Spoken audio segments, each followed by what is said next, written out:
Today, we're talking with John Sorrell from PushPulse about communications in churches and schools. How are you doing today, John? Hey, I'm doing great. How you doing, Matt?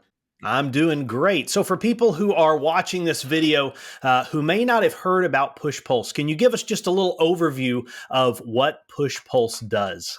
Yep. PushPulse wants to help organizations basically in the critical communication space. So if you have a building with lots of rooms, whether that be a church, an office building, or a school, we want to be able to empower you to communicate quickly and effectively to all those buildings, save the cost of wiring an intercom or throwing a bunch of ether through your building, which can be pretty pricey. So I'm sitting at a church right now, and our church property is one building, but it's kind of awkward. There's different areas. And then we also have an outside portion of our campus. So does PushPulse sound like that's a solution to be able to communicate with people both inside and outside of the building as well? Absolutely. No matter what the building looks like, no matter what the rooms are, in my current, I work at a church here in Des Moines, and it's one of the reasons that the product has been able to excel quickly is because we've been using it for a while now, and so we continue to test it and try new things.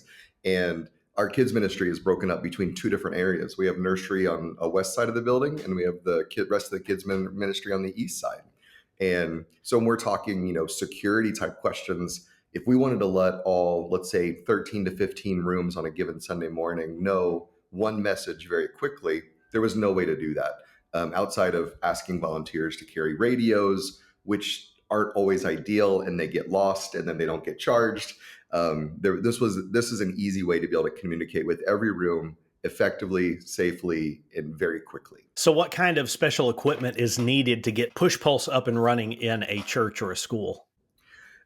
That's a great question. It can be a variety of different ways. There's kind of two terms we use. The first one is users, and the second one is spaces. So a user is anybody that wants it on their phone. And actually, depending on what package you choose, you get a certain number of users and then pay for maybe more if you want to go above that, which is, we're very economical. Our pricing is very competitive.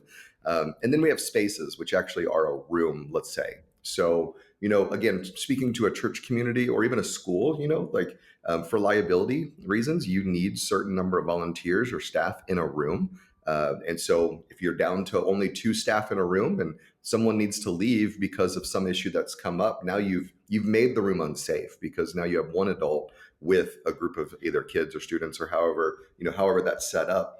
With PushPulse, if you're in that space and let's say there's usually an Android screen or a tablet that we have put by the door, then you can easily walk over, tap 4 digits, a simple security code that allows you to open a menu of alerts that they're all customizable, go for different things. Like in our church, we have kids ministry support. So if we have a volunteer that's run out of glue sticks or has a kid throwing chairs, no matter what's going on in that room, they can go over and with the hit of about 5 buttons on an Android tablet, they can know that a kids ministry staffer is coming to help them within about 30 seconds, which is very important to us. Wow, that does sound very nice. we struggle with a similar issue where, the building has been built onto over time. And so we've got phones in some areas, we don't have phones in others. And so it's always a question of how do I communicate with everybody? And so that sounds like a really, really nice solution to that.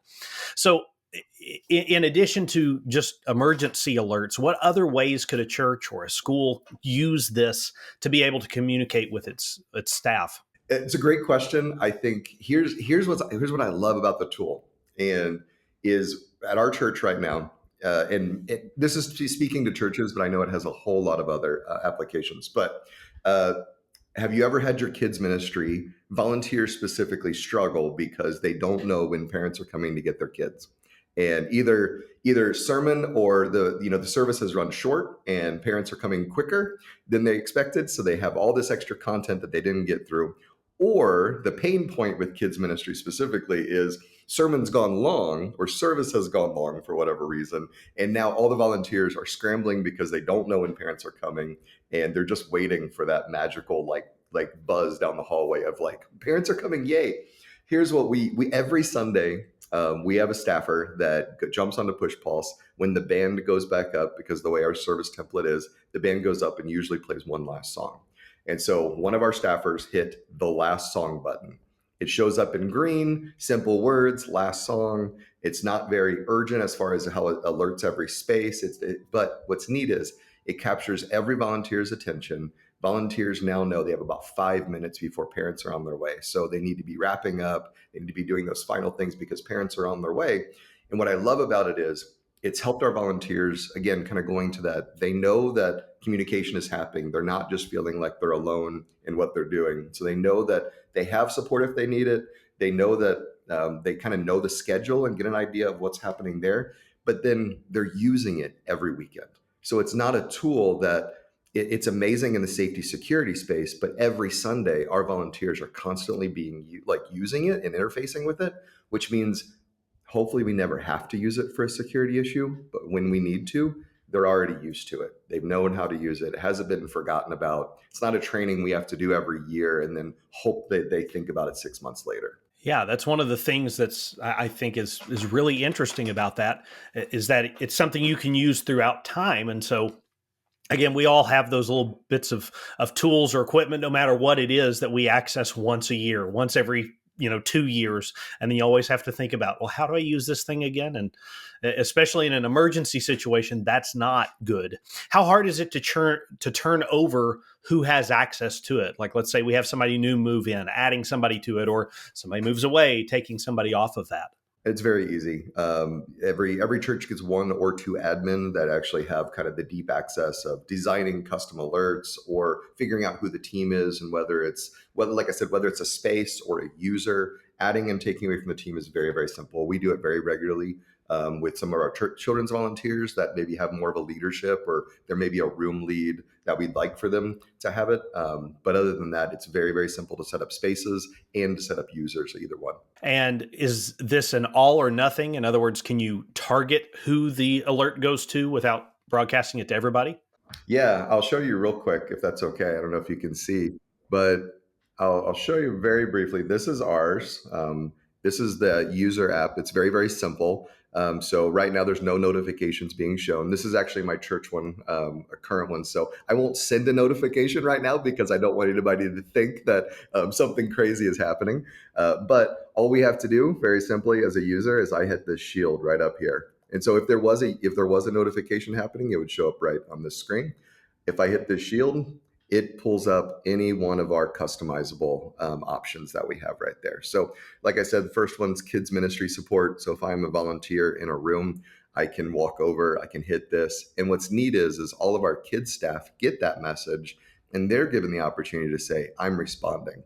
So if I'm in a room, let's say I run out of craft equipment and I need to resupply. I hit that. I know within about 20 seconds that Allison is coming to help me. Because she has already checked in. So I've gotten one attention. And that message only went to our kids ministry staff. It didn't go to our safety team or our production team who are also using the app. That next one down is that last song. Oops, I accidentally hit it, which you do. That's a helpful thing is you can hit it. You do get about a 5-second warning. You can skip it or you can cancel it just in case there is an accident. And all these are customizable. So we have medical emergency. We have evacuation. If we needed to evacuate a certain space or spaces.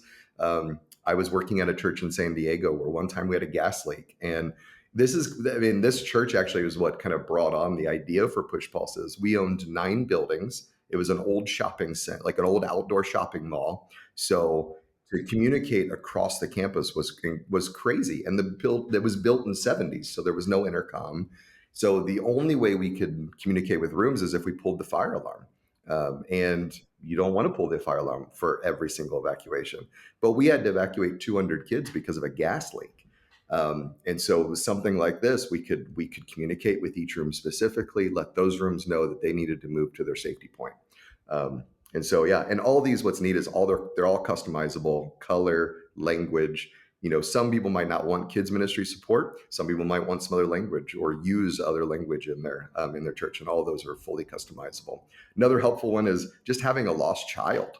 Sometimes a parent picks up a kid, they turn in their tag, they're moving on, and all of a sudden that kid runs off. We've had a couple times where parents come running up. We don't know where our child is. We've looked everywhere. Well, I can write a simple message. I can like put a couple notes in the additional notes category of what they're wearing, who they are, where the parents are now. Send that out, and our whole staff team now gets it and now knows, hey, we're looking for a child. Let's take 2 minutes, scatter. Let's make sure we return this kid back to his parents quickly. That's a great tool to have. Absolutely.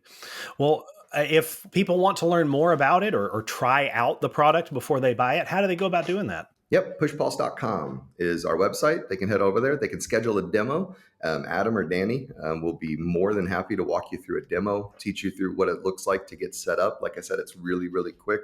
And you can easily get a 30-day demo.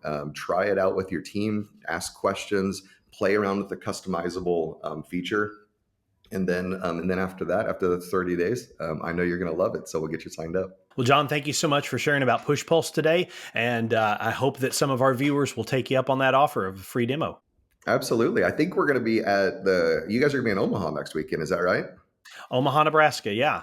I think we're going to be there ready to answer any questions. So if any of the viewers are there, we'd love to connect with you there in person, kind of give you a real life demo and show you how you can use the tool.